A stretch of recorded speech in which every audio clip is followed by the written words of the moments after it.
এই মেয়েটি তার প্রেমিকের সাথে রুমের ভিতরে মজা করছিল।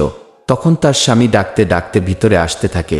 মেয়েটি বলে, আমার স্বামী তো 1 সপ্তাহ পরে আসতে চেয়েছিল, এখন হঠাৎ করে কোথা থেকে এলো? আর তার প্রেমিককে লুকিয়ে থাকতে বলে। এরপর মেয়েটির স্বামী আসে আর একটি হীরার হার বের করে দেখায়। মেয়েটি বলে, তো অনেক দামি। ছেলেটি বলে, এটা তো কিছুই না, আমি বিদেশে দিনরাত পরিশ্রম করে তোমার জন্য তোমার পছন্দের গাড়ি কিনেছি আর বাইরে নিয়ে এসে দেখায়। তখন মেয়েটি তার কপালে হাত দিয়ে বলে, এটা আমি কি করলাম? আর স্বামীর কাছে কেঁদে বলে, আমি তোমাকে ধোঁকা দিচ্ছি, আমি একজনকে ভালোবাসি। আর ডেকে নিয়ে এসে তার প্রেমিককে দেখায়। ছেলেটা তার স্বামীর বন্ধু ছিল। লাস্টে মেয়েটির স্বামী তাদের দুজনের সঙ্গে যা করলো তা দেখলে আপনাদের চোখ কপালে উঠে যাবে।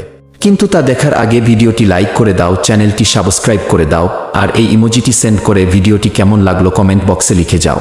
লাস্টে মেয়েটির স্বামী বলে, আমি তোমাকে কতটা ভালোবাসি আর তুমি আমাকে ধোঁকা দিচ্ছ। তাই দুজনকে তাড়িয়ে দেয়।